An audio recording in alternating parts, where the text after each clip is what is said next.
Antarctica दुनिया का सबसे कोल्डेस्ट कॉन्टिनेंट, जहां वेदर -89 डिग्री तक रिकॉर्ड किया गया है। इस वीडियो में मैं आपको एंटार्क्टिका का एक ऐसा चेहरा दिखाऊंगा जो आज से पहले आपने कभी नहीं देखे होंगे। जमा हुआ समुद्र, बिल्डिंग से बड़े बड़े बर्फ के टुकड़े जो हजारों साल पुराने हैं। और वैसे तो एंटार्क्टिका में इंसान नहीं रहते, लेकिन आज पहली बार हम एंटार्क्टिका में कुछ इंसान से बनी हुई झोपड़ी और शेल्टर देखेंगे, जहाँ पहुंचने के लिए हमको स्नो शूज पहन के ट्रैक करना पड़ा। ये सब दिखाने के साथ मैं आज आपको बहुत सारे फन फैक्ट्स, इन्फॉर्मेशन और कैसी होती है जिंदगी दुनिया के सबसे कोल्डेस्ट, विंडीएस्ट, ड्राइएस्ट और अननोन कॉन्टिनेंट एंटार्क्टिका में सब बताने वाला हूँ। अंटार्कटिका में हो गया हमारा झगड़ा।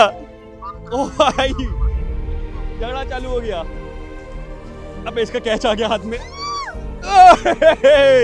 प्रेग्नेंट औरतें भेजने लगे अर्जेंटीना से यहाँ पर, क्योंकि अगर कोई बच्चा यहाँ पर पैदा होगा उसकी बर्थ सर्टिफिकेट में बोल देंगे कि भाई अंटार्कटिका में पैदा हुआ है। हेलो एवरीवन, स्वागत करता हूँ आप सभी का मेरे अंटार्कटिका के सफर के एक और नए दिन में। और यार, कल रात भर, रात तो होती नहीं है यहाँ पर भाई, पूरा दिन दिन रहता है। सिर्फ अंधेरा 4 से 4.5 घंटे के लिए होता है। और भाई वो 4.5 घंटा, और जब से सुबह हुई है तब से यहाँ पर इतनी बर्फ गिरी है ना कि मैं आपको बता नहीं सकता। ये हमारा शिप का एकदम स्टार्ट वाला फ्रंट पॉइंट, और ये देखो, आपको हमारी शिप पहचान में नहीं आएगी, इतना ज़्यादा बदल गई है। और ये जो बर्फ़ देख रहे हो, ये कुछ नहीं बोल के ना भाई, आधे फीट से ज़्यादा बर्फ़ यहाँ पर आप लोगों को देखने मिलेगा। और पूरा जो हॉलवे, जो आसपास का इलाका है, वहाँ पर इतना ज़्यादा बर्फ़ हो गया है कि यार चलना मुश्किल हो गया, लिटरली चलना मुश्किल हो गया है। अब आप ये देखो भाई, ये शिप का आगे वाला पार्ट है, यहाँ पर बर्फ़ देखो कितना है। ये देखिए, लिटरली पूरा मेरा जूता डब के यहाँ तक आ गया है, इतनी बर्फ़बारी हो रही है। और यार सही बताऊँ तो थोड़ा थोड़ा डर भी लग रहा है, क्योंकि आप देखो नीचे पानी, पूरा पानी फ्रीज हुए जा रहा है और एकदम समझ लो आप पूरा बर्फ हो गया है। तो अगर ये बर्फ कंटिन्यू रहा तो हम यहाँ पर फंस सकते हैं। और ऑलरेडी हमको यहाँ पर 20 दिन हो गया, अभी निकलने में भाई 3-4 दिन बाकी है, तो डर सा लग रहा है। तो यार आज का जो दिन होने वाला है भाई, इतना स्नोफॉल हो रहा है, उसके बाद भी हमारा जो एक्सपीडिशन शिप है, ये यहाँ के जो लोग हैं वो एकदम क्रेजी है। हमारे टीम लीडर ने पूछा कि आज आपको कुछ एक्टिविटी करना है, तो सारे लोग बोले हाँ भाई आज भी करना है, आज भी मिस नहीं करेंगे हम, आज भी हम कहीं ना कहीं जाएंगे नीचे, बाहर अंदर नहीं, हमको नीचे जाना है। तो वो क्या किए, वो बोले भाई इतनी ज़्यादा बर्फ़ गिर रही है, लैंडिंग तो बहुत मुश्किल होगी। तो हम क्या करते हैं, हम करेंगे आज ज़ोडिएक राइड 1.5-2 घंटा। पूरा ये जो देख रहे हो भाई पानी, यहाँ पर भाई हमारी ज़ोडिएक चलेगी। ये देखो यार, मैं भी वो पकड़ा, हाथ बर्फ़ सा हो गया है। और जब ज़ोडिएक चलेगी इस पर, तो यार वो तो बहुत प्रॉब्लम में चलेगी, क्योंकि अब शिप तो है नहीं वो बड़ी सी कि पूरा ये सब बर्फ़ तोड़ के निकल जाए। उसमें बहुत प्रॉब्लम से साइड से हमको निकलना पड़ेगा। और देखते हैं भाई यहाँ पर हमको वेल देखने मिलती है कि क्या देखने मिलती है। लेकिन अब यहाँ का नज़ारा देखो यार, वहाँ पर लिखा हुआ था हमारा एंटार्क्टिका एक्सपीडिशन, वो भी देखो छुप सा गया है। और सारे लोग यहाँ देखो बर्फ़ से खेल रहे हैं। यार ये शिप के अंदर का हाल है, ये देखिए। हेलो। तो चलो चलते हैं भाई ज़ोडिएक राइड पे, देखते हैं ये कैसी जर्नी होने वाली है। और आपको बताऊं, अभी एंटार्क्टिका का जो मेन सीज़न है वो चालू हुआ नहीं है, इस वजह से आप लोगों को ऐसा हाल देखने मिलेगा। अभी आप कभी भी एंटार्क्टिका का कोई भी वीडियो देखे रहेंगे, आपको ऐसा मौसम और एंटार्क्टिका का ऐसा हाल देखने मिला नहीं होगा, क्योंकि एंटार्क्टिका ठंडी के टाइम आ नहीं सकते हैं, वो बैन है। बैन क्या है भाई, वहाँ पर इतना बर्फ़ हो जाता है, इतना पूरा जम जाता है कि आ ही नहीं सकते हैं। तो सबसे क्लोजेस्ट टाइम जो है एंटार्क्टिका के ठंडी का सीज़न देखने के लिए, वो सीज़न में हम आए हैं। और ये देखो, कैप्टन की जो विंडो है उसको खाली क्लीन किए हैं और पूरा बर्फ़ सा हो गया है। यार एकदम ना स्नो वंडरलैंड लग रहा है। ये वाला है मेरा रूम, ये देखो, ये जो विंडो देख रहे हो, जहाँ से मस्त हम ये एंजॉय कर रहे थे चाय पीते पीते। बर्फ़ में बात करने में बहुत प्रॉब्लम हो रही है और ठंडी भी बहुत ज़्यादा है, तो इसलिए ना एक लेयर एक्स्ट्रा पहनना पड़ा। ओ यार, ये पिछले का बहुत ज़्यादा। और जो मेरा ग्लव्स है ये वाटर प्रूफ नहीं है, ये मैं लिया था मंगोलिया में, क्योंकि मंगोलिया में भाई -30 था, तो ये शायद लेदर का बना हुआ है, इसलिए काम चल जाता है, लेकिन ये वाटर प्रूफ नहीं है। तो यहाँ पर बर्फ़ पे हाथ रखेंगे, ये जो बर्फ़ है ये पिघलता नहीं है, अगर पिघलेगा तो गीला होगा, नहीं तो नहीं गीला होगा। चलो एकदम संभाल के उतरते हैं इधर से।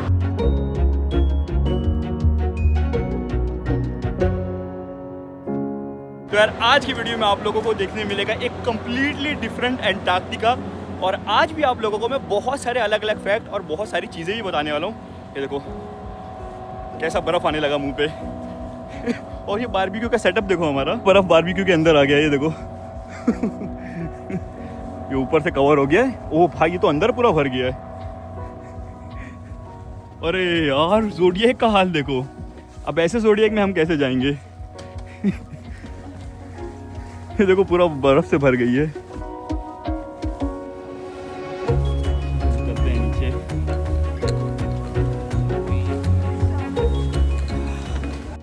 तो कल रात में क्या किए थे, 2 पार्ट डिवाइड कर दिए थे, ग्रुप ए और ग्रुप बी। ग्रुप ए को बोले थे सुबह 8:30 से लेकर 10 बजे तक रहेगा और हमारा 10 बजे से 1.5-2 घंटा आगे चलेगा। तो यार मैं आप लोगों को एक्सप्लेन कर रहा था, सारी चीज़ें समझा रहा था, लेकिन मैं देखा मेरा माइक्रोफोन जो है वो डिस्कनेक्ट हो गया। इतनी ज़्यादा ठंडी है कि उसको भी भाई दौरे पड़ने लग जाते हैं। इतनी ठंडी में बर्फ़ गिर रहा है उसके ऊपर भी पूरा बर्फ़ से जम गया है, तो काम करना बंद हो गया था। अच्छा वो मैं अभी देख लिया। तो यार ये थोड़ी सी प्रॉब्लम आएगी, कभी रिकॉर्डिंग ये माइक निकल जाए और नॉर्मल आवाज़ है थोड़ी क्लियर ना आए, तो उसको थोड़ा माफ़ करना। मैं ट्राई करूँगा कि अच्छे से अच्छे साउंड क्वालिटी देने के लिए। और वो देखो शायद पिछले क्रूज़ वाले देखो आना चालू कर दिए और यार बहुत तगड़ा बर्फ़ गिर रहा है भाई साहब। ये लोग मस्त 1.5 घंटा यहाँ पूरा आगे आगे तक घूम के यहाँ पर आए हैं। और यार ये ज़ोडिएक पे काम करने वाले लोगों की कंडीशन देखो, और ये ज़ोडिएक देखो जो एक ट्रिप करके आई है भाई, पूरा का पूरा बर्फ़ से भर गया है ये पूरा ज़ोडिएक। और लोग देखो लाल कपड़े वाले हैं, ये काम करने वाले लोग हैं ज़ोडिएक पे, उनके सर पे पूरी बर्फ़ सी जम गई है। यार क्रेज़ी एक्सपीरियंस होने वाला है अभी हमको। ये मेरा ख्याल है इसके बाद ही हमारा नंबर आएगा। नहीं, इसके बाद एक और ज़ोडिएक आएगी, उसके बाद हमारा नंबर आएगा।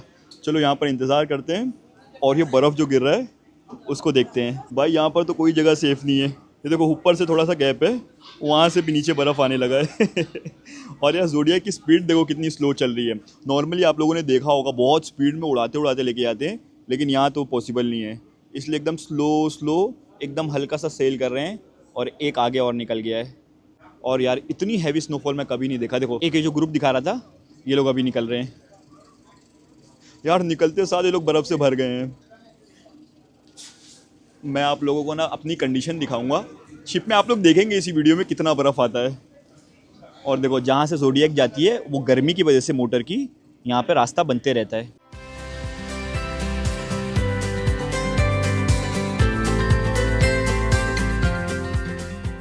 और ना यार कभी भी जब ज़ोडिएक पे चढ़ेंगे या फिर उतरेंगे तो दोनों हाथ खाली रहना चाहिए। इस वजह से मैं फ़ोन फंसा दिया हूँ, लेकिन ये भी रिस्की है भाई, कभी गिर गया फ़ोन तो दिक्कत हो सकती है। क्या हाल है? काम हार्ड हो गया भाई बर्फ़ में। क्या हाल है? बस बढ़िया बढ़िया, आप कैसे? बहुत बढ़िया, मज़े में। ओके चलो भाई फाइनली बैठ गए ज़ोडिएक में। case, I'll introduce Pablo. He's going to be your Zodiac driver, master and commander of the ship. He's going to be the one who tells us what we can do and what we cannot do. So I'll give you some little advice over here. We are going to be able to step up in some areas, but do not just step on by yourself. Ask Pablo, or if not, Pablo is going to tell us at which time it's okay to stand up, okay? If you encounter any wildlife, what I'll ask you is to not shout, okay? Because we don't want the animals to get scared and go away. So that is my only advice. We're going to be enjoying some beautiful ice. And we're lucky because we are not like the first group, but we're actually having some visibility. तो भाई साहब finally हमारा zodiac cruise start हो गया है। और जैसे कि हमारे गाइड ने बोला, आप लोगों ने सुना होगा कि जो सुबह वाला क्रूज़ निकला था हमसे पहले वाला क्रूज़, उनको विजिबिलिटी बहुत कम मिली थी, हमको विजिबिलिटी फिर भी थोड़ी ठीक मिली है। वो देखो वो है हमारा शिप, और ये पूरे बड़े बड़े आप लोगों को यहाँ पर ग्लेशियर देखने मिलेंगे। बस ये नहीं है भाई, ये जो आइसबर्ग देख रहे हो, अगर उसके पीछे आप गौर से देखो तो आप लोगों को बड़े बड़े और ग्लेशियर देखने मिलेंगे। वो ग्लेशियर है भाई पैटागोनिया बे। और ये देखो ये आइसबर्ग कैसे आवाज़ कर रहे हैं। ये देखो जब थोड़ी सी भी लहर आ रही है ना, उसके नीचे आ रही है, देखो वो भाई ऊपर नीचे हो रहा है यार, कितने टन का होगा। तो यार ये देखो और करीब हम आ गए हैं ये बड़े से आइसबर्ग के। और आइसबर्ग के पास का पानी अगर आप देखो तो कितना ज़्यादा ब्लू सा लग रहा है। और ये जो वियर्ड शेप देख रहे हो इसके बीच बीच में देखने मिलेगा, जब लहर आती है तो इसके पीछे पीछे पानी चले जाता है, तो वहाँ से थोड़ी सी बर्फ़ गिर जाती है, तो ऐसे अजीब से शेप बन जाते हैं। यार कितना खूबसूरत है ना। और ये क्या मालूम कितने हज़ार साल पुराना होगा।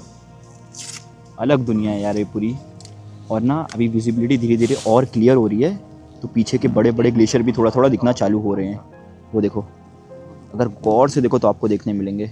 एंटार्क्टिका जैसी जगह पे वेदर अनप्रिडिक्टेबल होता है, कंडीशंस कॉन्स्टेंटली चेंज होती रहती है, और चाहे एंटार्क्टिका हो या बिजनेस हो, अगर चीज़ें कॉम्प्लेक्स हो जाती है तो एक ऑर्गेनाइज सिस्टम और प्लानिंग होना बहुत ज़रूरी होता है। और इसलिए मैं अपने बिजनेस को सक्सेसफुली रन करने के लिए यूज़ करता हूँ उडू। उडू एक all in one business software है जिसमें आप इनवॉइस, CRM, अकाउंटिंग, वेबसाइट और प्रोजेक्ट मैनेजमेंट सब एक प्लेटफॉर्म से हैंडल कर सकते हो। स्पेसिफिकली जब मल्टीपल प्रोजेक्ट्स, टास्क और टीम्स को मैनेज करना हो, उडू प्रोजेक्ट मैनेजर मेरे लिए कमाल का टूल साबित हुआ है। ये ऐप से मैं अपने प्रोजेक्ट्स को स्टार्ट से फिनिश तक इजीली मॉनिटर कर सकता हूँ, टास्क क्रिएट करता हूँ, रिस्पॉन्सिबिलिटीज असाइन करता हूँ और डेडलाइंस ट्रैक करता हूँ, सब एक ही जगह पर। उडू में आप टास्क को कानबान बोर्ड पे स्टिकी नोट स्टाइल ऑर्गेनाइज कर सकते हो या गैंट व्यू में टाइमलाइन देखकर डेडलाइंस और डिपेंडेंसीज प्लान कर सकते हो। ये सब विजुअल्स से प्रोजेक्ट की ओवरऑल प्रोग्रेस क्लियर हो जाती है। टीम के साथ कोलैबोरेशन भी सीमलेस है। नोट सेट करो, फाइल्स अटैच करो, रिमाइंडर्स सेट करो और सब रियल टाइम अपडेट होता है। और साथ ही साथ सब टास्क क्रिएट करके कॉम्प्लेक्स वर्क को छोटे छोटे पार्ट में भी ब्रेक डाउन कर सकते हो। प्लस लिस्ट व्यू और रिपोर्टिंग से टास्क एनालिसिस, डेडलाइंस और परफॉर्मेंस को इजीली समझ सकते हो, चाहे आप स्मॉल बिजनेस रन करते हो या मल्टीपल वेंचर्स मैनेज। तो इस तरह ट्रैवल और बिजनेस दोनों चीजें मैनेज करते हुए उडू प्रोजेक्ट मैनेजर ने मेरा सारा वर्कफ्लो ऑर्गेनाइज रखा है। और अगर आप भी अपने प्रोजेक्ट और बिजनेस को स्मार्टली और सक्सेसफुली रन करना चाहते हो, उडू प्रोजेक्ट मैनेजर को जरूर चेकआउट करो, लिंक आपको डिस्क्रिप्शन में मिल जाएगी। ये देखो भाई, हमारे ये ज़ोडिएक वाले ड्राइवर ना एक बर्फ निकाले हैं। Black ice. Still, but it's not here yet. What's black ice? Black ice is basically ice that is fully clear, but we call it black because it, as you can see, when it's on the water, you cannot see it. So it reflects the darkness from the water into the ice. So it's very difficult when ships come along and they meet this chunk of ice because they cannot see it. Okay, So so it's completely visible because of the air. There is no air inside. There's no air. You can see some of the bubbles that are inside of it. Then and it you'll will be see no 100% bubbles. Yeah, black. 100% clear. तो यार ये जो देख रहे हो ice सामने वाला, ये वाला, ये थोड़े टाइम में जैसे कि आप लोगों ने सुना ब्लैक आइस बन जाएगा और ये पानी के अंदर दिखेगा ही नहीं। शिप के लिए सबसे बड़ी दिक्कत होती है ऐसा आइस, क्योंकि एकदम सनलाइट को रिफ्लेक्ट कर देता है और दिखता ही नहीं है कि ये है। Smooth, yeah. भाई एकदम स्मूथ है, Yeah. but it has bubbles, lot of bubbles. Yeah, it It has will lots clear of and it will be bubbles, black completely. और ना भाई ये जो आइस है ये बाहर बड़े बड़े रेस्टोरेंट में बहुत महंगा मिलता है। आजकल बहुत ज़्यादा ट्रेंड चला है, दुबई में, अमेरिका में, यूरोप में बहुत बड़े बड़े बार वगैरह जो रहते हैं वो दारू को इसके साथ मिलाते हैं और ऐसा बोलते हैं कि भाई ये जो बर्फ़ है ये 10,000 साल पहले ग्लेशियर बना था, 20,000 साल पहले बना था। तो एक्चुअली आज भाई आप दुनिया के अलग अलग कोने में एंटार्क्टिका का बर्फ़ पी सकते हो दारू में मिला के या फिर ड्रिंक्स में मिला के, जो भी आप पीते हो। तो यहाँ पर ये भी बिज़नेस चालू हो गया है। और यार बात भी सही है, 10,000 20,000 साल पहले ये सारे बर्फ़ जमे रहेंगे जो आज पिघल रहे हैं। क्रेजी है यार। ओहो हो, क्या खूबसूरत है। और हम नज़दीक आ गए इसके। ओहो हो, क्या लहर मार रहा है।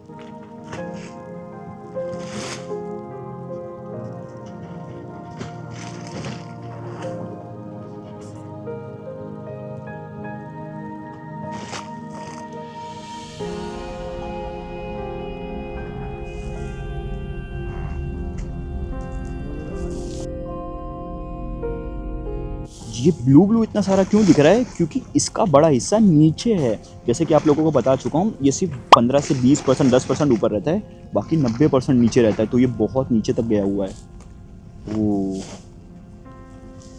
सो the iceberg it is like 15 to 20% up and like 80%. Sometimes 10% actually. And 90% is below. Exactly. भाई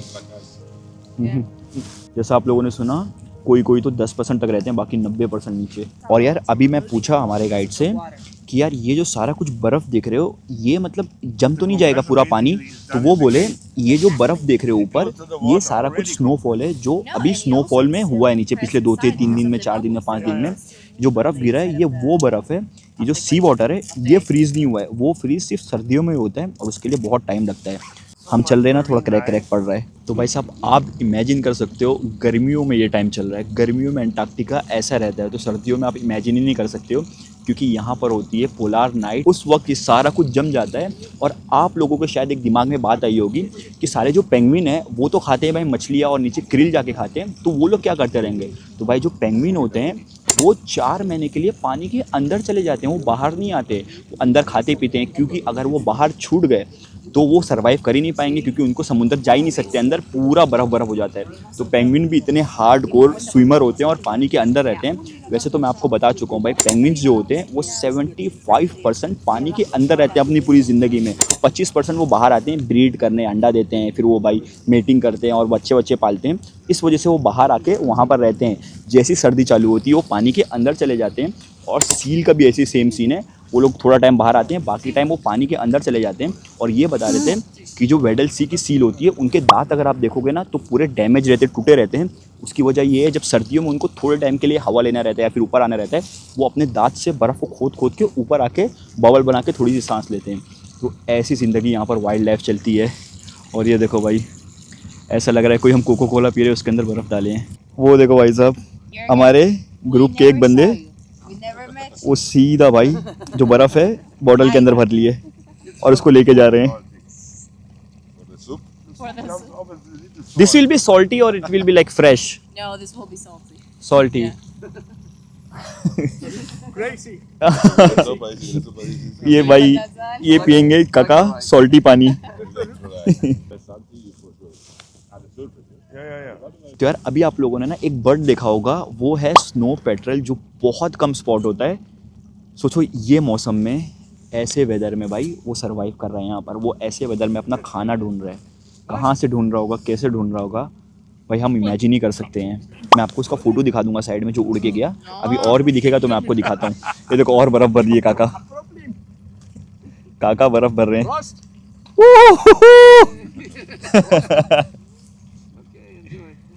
भाई बढ़िया आदमी है यार, बर्फ़ निकाल के You're लिए। gonna be having some germs. So is it salty? Salty. It can contain germs from like 10,000 years ago. भाई वो जो पानी पिए ना उसमें 10,000 20,000 साल पुरानी जर्म्स भी हो सकती है, क्योंकि जब ये ग्लेशियर पिघलता है उससे पहले, जब ये ग्लेशियर बना होगा 10-20 हज़ार साल पहले, वो टाइम पे जो जम होगी वो बर्फ़ के अंदर जम गई होगी और वो अभी जब पिघल रहा है तो वो जम आई होगी और काका पी लिए। ये भाई कुछ नया वायरस लाएंगे दुनिया में, कुछ नया वायरस है ना, समझ जाना। ये भाई हमारे जर्मनी से हैं, इनके वजह से आया है। हो पानी के अंदर से दो बबल से निकल रहे हैं निकल के। Eyes, you can see it here to the right, and you can see the odd shapes that it has on this side. Basically, that part used to be in the water. Oh. That's why it has odd shapes that were basically made by the waves, by the movement of water, by the currents. तो यार वो सामने का जो बर्फ़ देख रहे हो, ये वाला बड़ा सा जो आइसबर्ग है, ये बोल रहे हैं कि इसका शेप ना चेंज हुआ है। ये पहले शायद ऐसा हुआ करता होगा या फिर यहाँ पर बहुत लहर आती होगी, इस वजह से ऐसा शेप बन गया है और अभी एकदम स्टिल खड़ा हुआ है। क्या अजीब अजीब सा शेप बना हुआ है यार। और यार ये जो बड़ा सा आइसबर्ग मैं आप लोगों को दिखा रहा था, ये बिल्कुल ऐसा लग रहा है जैसे ना वैक्स पिघलता है ना ऊपर से टपकते रहता है, ये बिल्कुल वैसा लग रहा है। और हमारे गाइड ने अभी बताया ये बर्फ़ जो है ना, ये सेंटर ऑफ ग्रेविटी जो है वो चेंज करते रहता है, क्योंकि कभी यहाँ से थोड़ा ज़्यादा पिघल गया, कभी वहाँ से पिघल गया, तो ये कभी भी पलट भी सकता है। तो इसका बराबर ध्यान रखना पड़ता है और इसके ज़्यादा नज़दीक नहीं जा सकते हैं। नज़दीक गए, सेंटर ऑफ ग्रेविटी चेंज हुआ तो ये इस तरफ पलट गया तो दिक्कत हो सकती है। और बाकी देखो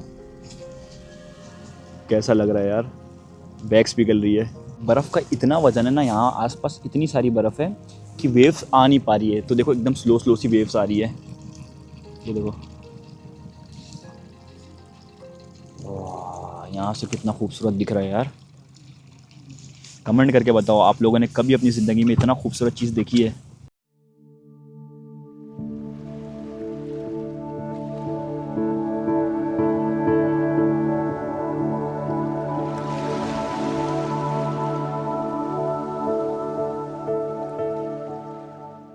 भाई साहब ये वाला आइसबर्ग देखो, ये बिल्कुल लग रहा है ना क्रोकोडाइल जैसा, मगरमच्छ जैसा। देखो ना, ये पूरा उसका मुंह, आगे का दांत जैसा और ऊपर बाल तक भी बने हुए हैं। एलिगेटर मिल गया भाई हमको एंटार्क्टिका में। भाई साहब ये आइसबर्ग का मूवमेंट देखो, ये गया तकरीबन 3-4 फीट नीचे, फिर आया ऊपर। ओ तो यार ऐसे बैठे बैठे ना मेरे दिमाग में एकदम स्टूपिड सवाल आया कि यार हम बैठे हैं यहाँ पर और गलती से कभी फिसल गए और ये पानियों में गिर गए। तो मैं इनसे पूछा, हमारे जो ज़ोडिएक वाले भाई हैं, मैं बोला भाई कितना टाइम लगेगा मरने के लिए। वैसे तो मैं पढ़ा हूँ ठंडी से यह पानी में 10 से 12 मिनट में हम मर जाएंगे हाइपोथर्मिया से, लेकिन ये बोलते हैं बस 1 से 2 मिनट लगेगा, क्योंकि ये पानियों में गिरने के बाद इतना ज़्यादा शॉक क्रिएट होगा दिमाग में कि वो झेल नहीं पाएगा और तुरंत भाई कार्डियक अरेस्ट से मर जाएगा। मतलब ठंडी से और डूबने से तो छोड़ो, कार्डियक अरेस्ट से मर जाएगा, क्योंकि इतना ज़्यादा शॉक मिलेगा बॉडी पे। क्रेजी है भाई। और मैं यही बोला था कि भाई जब हम पोलार प्लंज करते हैं तो हम ये पानी में एक बार डुबकी मार के निकलते हैं, तो बोले वो टाइम पे तुम मेंटली प्रिपेयर रहते हो। इसमें आपको मालूम नहीं है, गिर गए, शॉक लगा तो मर सकते हैं। और देखो ये जो पीछे देख रहे हो ना, ये वाइट नहीं है, ये पूरे ग्लेशियर हैं। लिटरली ना हम पूरे सब ग्लेशियर से घिरे हुए हैं और बीच में हम, इसका नाम है पैटागोनिया बे। भाई क्रेजी है यार। अब देखो यहाँ पर ना बर्फ़ और थिक हो गई है, मैं आपको दिखाता हूँ। ये देखो यहाँ पर बर्फ़ का जो क्वांटिटी है वो बढ़ गई है और थिकनेस भी काफ़ी ज़्यादा है यहाँ पे। और ये जो बर्फ़ देख रहे हो ना, ये फ्रेश है। उसके नीचे जो है वो आप लोगों को ब्लैक आइस देखने मिलेगी, जैसे कि आप लोगों को बताया, जो एकदम क्लियर रहती है। अगर आप गौर से देखो तो आपको देखने मिलेगी। यार कितना थिक आइस है यहाँ पे, क्या जगह है यार। ये देखो भाई कितना नज़दीक आ गया ये। बहुत बहुत एकदम ना भाई भुरभुरा सा है, क्योंकि अभी फ्रेश स्नोफॉल हुई है इस पे। ये एंटार्क्टिका की गर्मी है भाई, गर्मी। भाई वो ज़ोडिएक पे देखो झगड़ा हो गया, वहाँ से कुछ फेंक रहे हैं, वो लोग बर्फ़ फेंक रहे हैं। तो ये देखो भाई हमारे जो ज़ोडिएक वाले भैया हैं, ये यहाँ पर बम रेडी रखे हैं। दो मैं देखता हूँ भाई। अबे ओह लगी मेरे को भाई। Can you hold it for a moment? Let's go.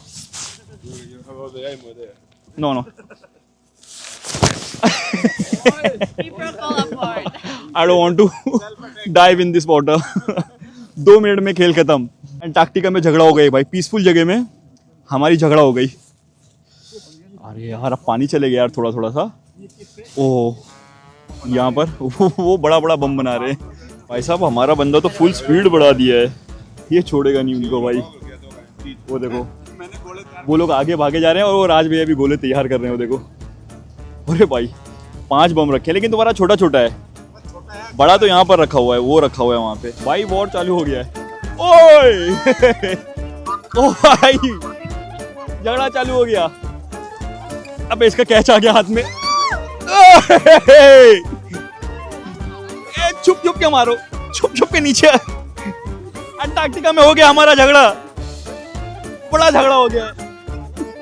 अबे भाई मुंह पे आ रहा है पीछे, मैं इसलिए ऐसा बैठ गया पीछे गिर नहीं।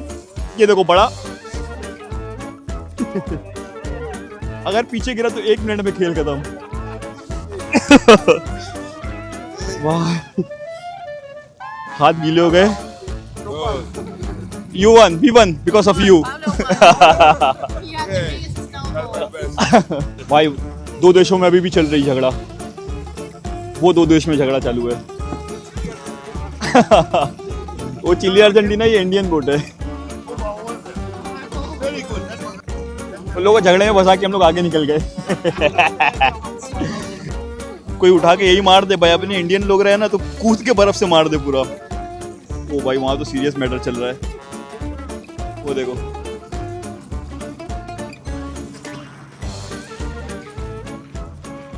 वहाँ तो झगड़ा अभी भी चालू है। और भाई घूमते फिरते खेलते कूदते हम आ गए हमारे शिप पे वापस। 1.5 घंटा थे पूरा। आप लोगों को भाई ये 10 मिनट की क्लिप मिली होगी, लेकिन 1.5 घंटा बहुत सारी बात की है यहाँ के सिचुएशन के बारे में, अंटार्कटिका के बारे में, हर चीज़ के बारे में। अभी शिप पे चलते मैं आप लोगों को कॉफ़ी पीते पीते बताता हूँ। बहुत भाई इन्फॉर्मेटिव बात हुई है, हमारे गाइड और सारे लोग मिलके बहुत अच्छी बात की है। चलो और बर्फ़ देखो हमारे ज़ोडिएक में पूरे भरे हुए हैं। अभी तो देसी खाना है डायरेक्ट सीधा। वाह बढ़िया भाई हो गया। भाई अब हाथ बहुत ज़्यादा जम रहा है यार, लिटरली बहुत ज़्यादा जम रहा है, एकदम जलने लग गया है। 33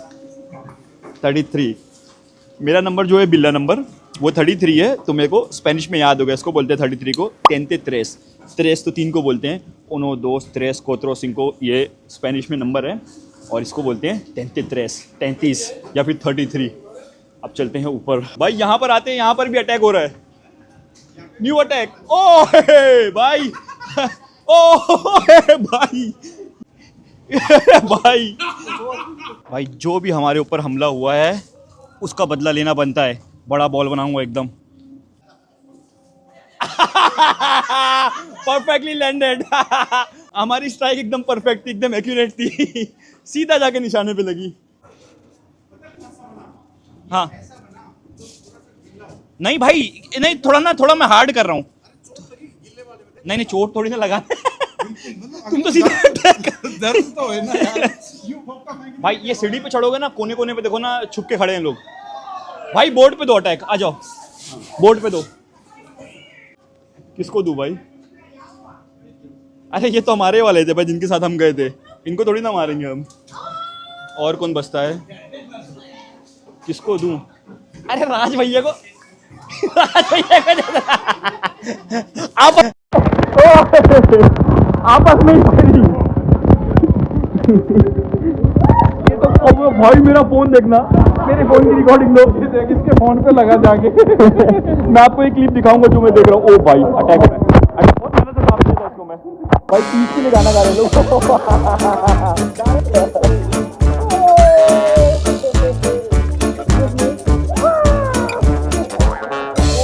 को फिनिश कर रहे हो तुम।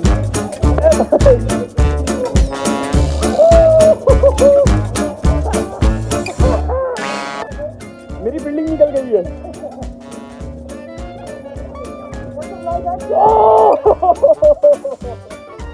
हर जगह फायरिंग हो रही है भाई।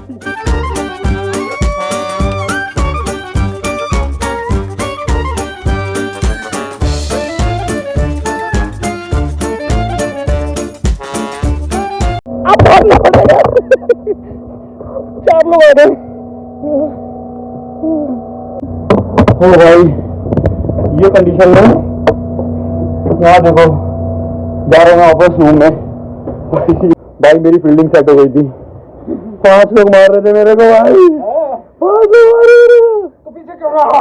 मैं पूरा ध्यान लगाया, लेकिन मेरे को लगा कि अब मैं बाहर ही नहीं पड़ पा रहा हूँ। हालत खराब हो भाई तभी मैं भाग के आ गया। तो अभी है ना 4-5 दिन हो रहा है हमारे क्रूज के, और हमें वापिस सही सलामत पहुंचना। इतने दिन से मतलब केयरफुली रहे हैं। तो भाई जल्दी से ना मैं चेंज करके फट से हीटर के पास जाता हूँ, फिर आपको मिलता हूँ। ओहो, फिर से स्वागत करता हूँ भाई आप लोगों का। अभी बज रहे हैं शाम के 5 बज रहे हैं। क्या है भाई, जो हमारी घड़ी है उसके अकॉर्डिंग 5 बज रहे हैं यहाँ पर, और हमारी एक और लैंडिंग होने वाली है। चलिए चलते हैं। ये लैंडिंग थोड़ी सी स्पेशल होने वाली है, क्योंकि हमको पहली बार एंटार्क्टिका की धरती पे कोई घर वगैरह देखने मिलेगा। मतलब हम जा तो नहीं सकते हैं, क्योंकि यहाँ पर एक एवियन फ्लू फैला हुआ है, जो कोरोना के बाद फैला है। तो थोड़ा भाई वो डेंजर है। इस वजह से यहाँ पर जितने भी रिसर्च स्टेशन है वहाँ पर आप विजिट नहीं कर सकते हो। वैसे तो हमारा अर्जेंटीना के रिसर्च स्टेशन पे एक विजिट था, जिसका नाम है एस्पेरांजा रिसर्च स्टेशन, जो कि भाई पूरे दुनिया का सबसे अलग रिसर्च स्टेशन है जो अंटार्कटिका पे है, क्योंकि उसके अंदर स्कूल वगैरह भी है। मैं आप लोगों को आगे बताता हूँ भाई। पहले चलते हैं ज़ोडिएक पे लैंड करते हैं। तो ये सब हुआ भाई, आया बर्फ़ से मजबूत खेले हम लोग, फिर उसके बाद मस्त खाना खाया, सो गया, उठाए, एक नई लैंडिंग की तरफ जा रहे हैं। और सिर्फ ग्लेशियर ही ग्लेशियर है यार।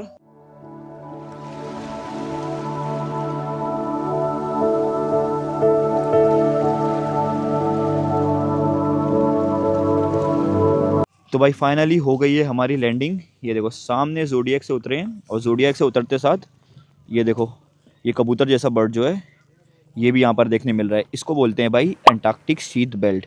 शीथ बेल्ट ऐसी कुछ करके नाम है इसका। और बहुत शरारती होते हैं भाई, एकदम एक्टिव होते हैं। चलो यहाँ पर भी ना हमको ट्रैक करके जाना है। और यहाँ का भी पत्थर देखो यार, ये है एंटार्क्टिका का भाई टेरेन। ऐसे टाइप के भाई पत्थर देखने मिलेंगे, कई मिलियन साल पुराने। और ये रहे भाई एंटार्क्टिका के बर्फ़। ये ना भाई मुंबई में बिकते हैं, जो जूस वूस वाले रहते हैं ना, वो ख़रीदने आते हैं। ऐसे बर्फ़ की स्पेसिफिक दुकान रहती है, देखो ऐसी गोले रहते हैं, और जूँ जाओगे तो उसे घस घस के गोला देते हैं। यहाँ पर फ्री पड़ा हुआ है। Thank you. और भाई ज़मीन पे पैर रखते साथ अगर आपको ये चीज़ देखने मिले तो समझ जाना पेंगुइन आसपास है। वो देखो वहाँ पर भी आप लोगों को एक कॉलोनी देखने मिलेगी, और वहाँ पर कुछ पेंगुइन है। और उस तरफ तो देखो भाई कितनी बड़ी सी कॉलोनी है। तो ये लोग ये पूरा करते रहते हैं यार। ये है एंटार्क्टिक फॉसिल। अगर आप लोग ना गौर से देख पा रहे रहेंगे तो ये जब सांस ले रहा है ना, देखो नाक ओपन हो रही है, अभी फिर क्लोज हो जाएगी। जबकि ये अंटार्कटिक फर सील पानी के अंदर भी सांस ले सकता है। ओ भाई आँख खोला, आँख खोला। इसको सोने देते हैं और यहाँ से निकलते हैं।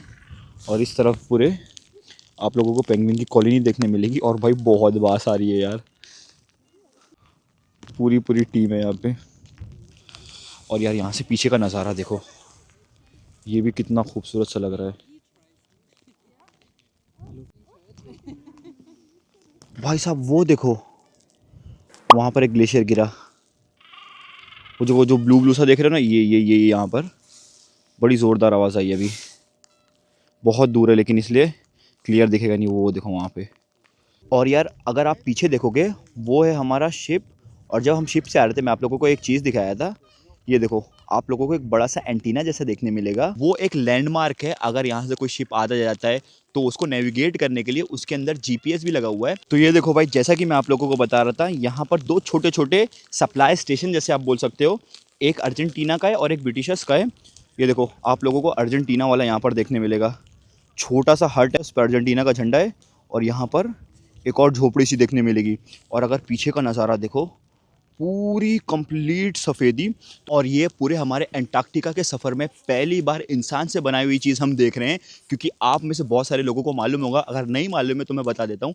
अंटार्कटिका दुनिया की इकलौती ऐसी जगह है जहाँ पर कोई रहता ही नहीं है। यहाँ की कोई भी परमानेंट पॉपुलेशन है ही नहीं, यहाँ के कोई नेटिव लोग है ही नहीं। ये भाई बंजर पड़ा हुआ है। और यहाँ पर आज तक अभी भी कोई भी नहीं रहता है। यहाँ पर बस वो लोग रहते हैं जो रिसर्च करते हैं। वही रिसर्च स्टेशन पे जो लोग रहते हैं, बस वही लोग रहते हैं। यहाँ पर कोई ऐसा कोई घर वगैरह बसा ही नहीं है। ये ऐसी जगह है, इस वजह से ये बहुत यूनिक है।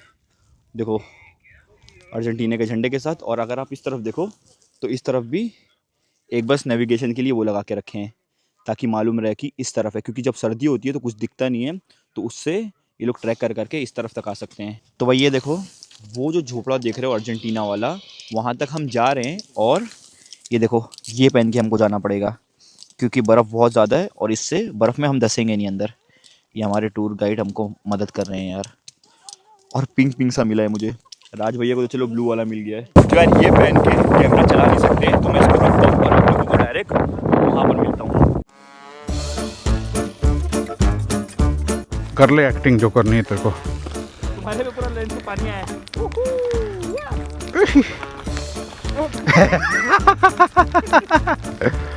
खड़ा हो जा, ले ले ले, मैं हेल्प करता हूँ। ये पकड़। डंडी अंदर है, डंडी। डंडी तो बाद में ले लेंगे।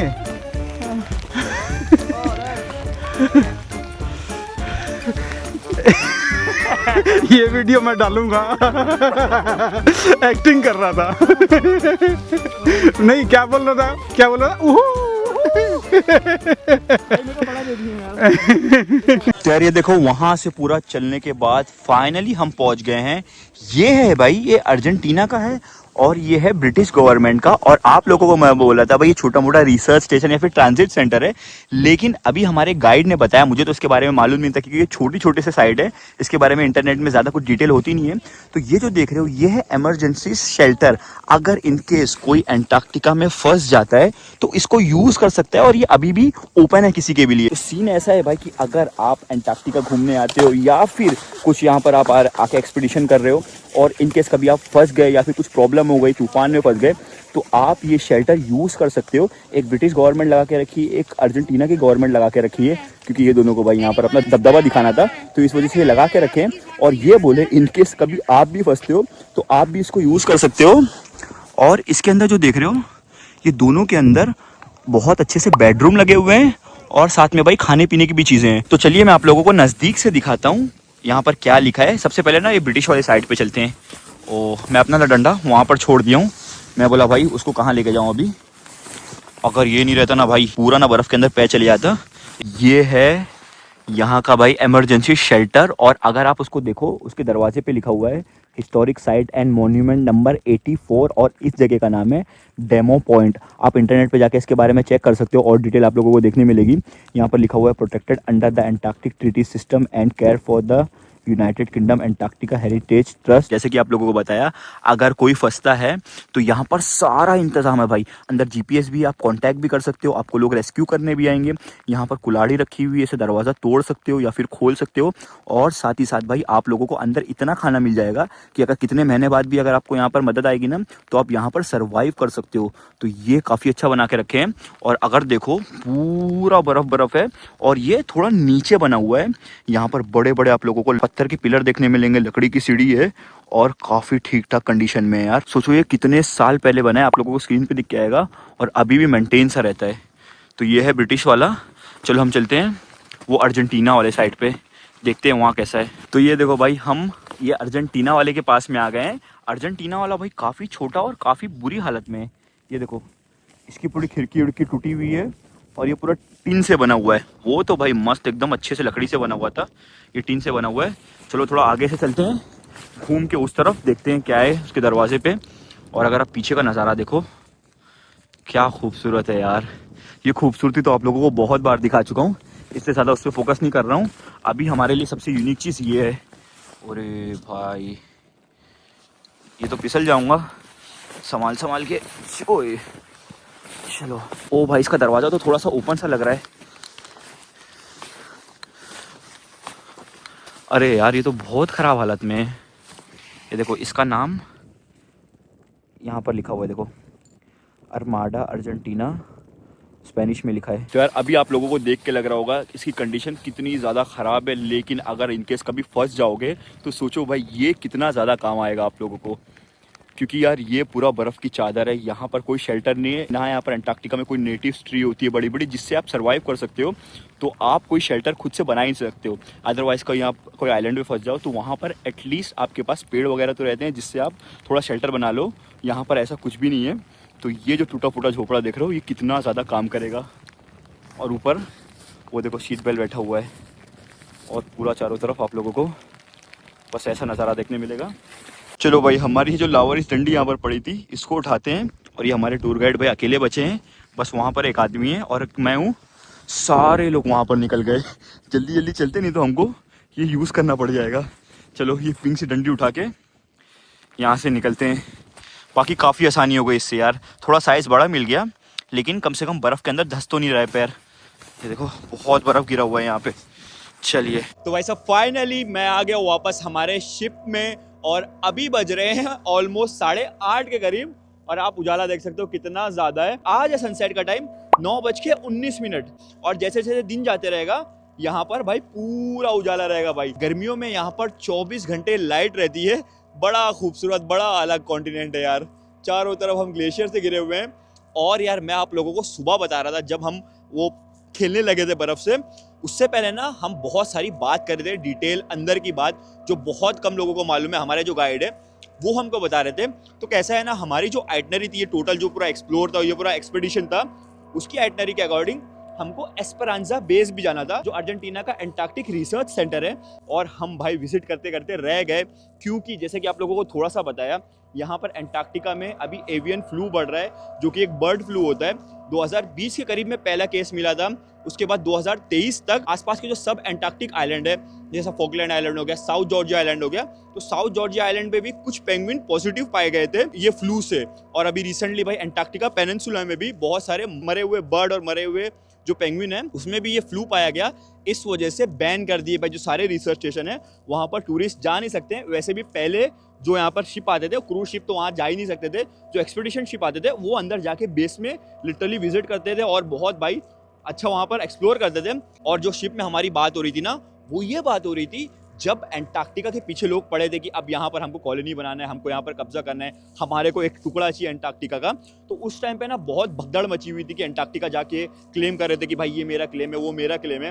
तो एंटार्क्टिक ट्रीटी आई थी 1959 में, वो सबको पॉज लगा दी कि एंटार्क्टिका को as a continent of peace और रिसर्च रखेंगे। यहाँ पर कोई आके मिलिट्री एक्शन नहीं कर सकता, ड्रिलिंग नहीं कर सकता और कुछ माइनिंग नहीं कर सकता, और आके भाई यहाँ पर कुछ इसको एक्सप्लॉइट नहीं कर सकता। इसको रिसर्च और पीस के लिए रख देंगे, क्योंकि यहाँ पर नेचर बहुत अलग है और वाइल्ड लाइफ बहुत अलग है। तो उसके बाद भाई एंटार्क्टिक ट्रीटी के बाद सारे लोग आना बंद कर दिए। लेकिन आप लोगों को मैं वहाँ भी बताया और आप लोगों ने सुना भी होगा, एंटार्क्टिका में कोई भी सिविलियन नहीं रहता है, लेकिन सिर्फ 2 जगह है भाई। ओ भाई ये तो हमला करने आ गए। तो मैं आप लोगों को बोला था जो अंटार्कटिका का यहाँ पर रिसर्च सेंटर है जिसका नाम है एस्पेरांजा, जहाँ पर हम जाने वाले थे, वो अंटार्कटिका का सबसे यूनिक रिसर्च स्टेशन है। वहाँ पर आप लोगों को स्कूल भी देखने मिलेगा, क्योंकि वहाँ पर 10 से 12 सिविलियन फैमिली भी रहती है, जो वहाँ पर भाई बच्चे भी है तकरीबन 10 से 12, वो स्कूल के अंदर प्राइमरी और सेकेंडरी भी पढ़ते हैं। तो पूरे अंटार्कटिका में इकलौता स्कूल भी आप लोगों को एस्पेरांजा पे अंटार्कटिका में देखने मिलेगा। तो वही बता रहे थे भाई, जब यहाँ पर बहुत ज़्यादा ये भगदड़ मची हुई थी कि हमको स्लाइस चाहिए, हमको टुकड़ा चाहिए, तो अर्जेंटीना वाले क्या किए, अर्जेंटीना वाले ना प्रेग्नेंट औरतें भेजने लगे अर्जेंटीना से यहाँ पर, क्योंकि अगर कोई बच्चा यहाँ पर पैदा होगा उसकी बर्थ सर्टिफिकेट में बोल देंगे कि भाई ये अंटार्कटिका में पैदा हुआ है, तो ये हमारा हुआ भाई, हमारे लोग वहाँ पर पैदा हो रहे हैं तो ये हमारा हिस्सा हुआ। तो ऐसा बहुत सीन था, लेकिन उस पर बहुत पाबंदी लग गई है ये अंटार्कटिका ट्रीटी के बाद। लेकिन फिर भी 1978 में पहला इंसान पैदा होता है अंटार्कटिका में, 7 जनवरी 1978 में। तो सोचो भाई, लोग यहाँ पर पैदा भी हुए हैं और यहाँ पर शादी भी हुई है। तो ऐसा वो सीन है। और देखो हवा चल रही है, तो इतना बड़ा ये बर्फ की शीट कितनी फास्ट जा रही है, देखो बहुत स्पीड में जा रही है। आप लोगों को ऐसा महसूस नहीं होगा, लेकिन बहुत फास्ट जा रही है। और ये देखो, ये मेरे चारों तरफ घूम रहे हैं बर्ड। और देखो यहाँ पर कोई ना ये बना के रखा है, पैक तेरी तो नीचे भी कोई बना के रखा था, उसको मुक्का मार के एक राज भैया दौड़े, एक मैं दौड़ा। ओह, करता हूँ इस वीडियो को खत्म, अब जाता हूँ भाई नीचे खाना खाता हूँ। और आप इंस्टाग्राम पे मुझे फॉलो करो, वहां पर भी धमाकेदार कंटेंट मिल रहा है। तो होप आप लोगों को अच्छा लगा, अगर अच्छा लगा तो प्लीज लाइक शेयर और सब्सक्राइब करो। मिलता हूँ मैं अंटार्कटिका के एक और नए वीडियो में।